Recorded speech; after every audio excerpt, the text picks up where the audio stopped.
Hey friends, hello and welcome back to the channel.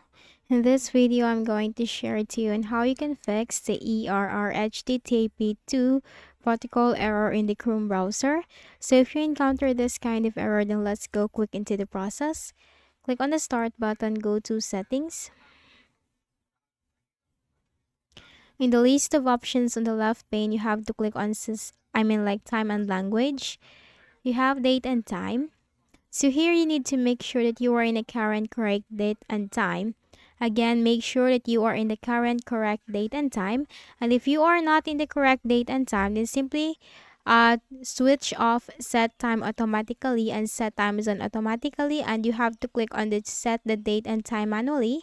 Then just simply change it from here. Then just simply click on change.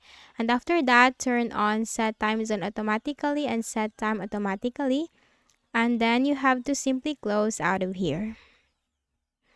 The next method, simply open Chrome browser by searching for it in the Windows search bar. Type CHROME, Google Chrome under the best match, and just go ahead and click on that. Now maximize the Chrome browser. Then here you have to click on the three dots at the top right corner. Simply scroll down and you'll find settings, the one with the gear-like symbol. In the list of options on the left pane, scroll down and click on extensions. Make sure that if you have unnecessary extensions, you can disable that. Just simply switch the button off, and if you are not using that, if it is unnecessary, then just completely remove that because it will just slowly or slow the performance of your Chrome browser. Now once done, go back to settings.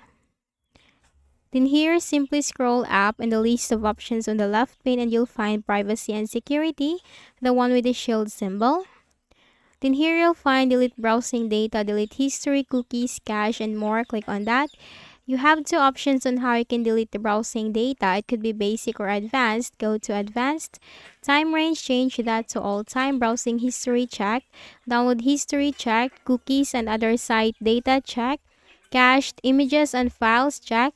Passwords and other sign-in data, do not check that. Autofill form data, do not check that. Check site settings and the hosted app data. And finally, click on delete data. We also need to make sure that our Chrome browser is updated. So simply scroll down in the list of options on the left pane. Click on About Chrome. And once you click on that, this will automatically update your Chrome browser, and now our Chrome browser is up to date. Simply close out of here and then launch the Chrome browser again, and this time the problem will be fixed. So that's it. I hope this video helped you. Kindly please do not forget to hit the like button and subscribe to the channel for more videos and tutorials. Thank you for watching.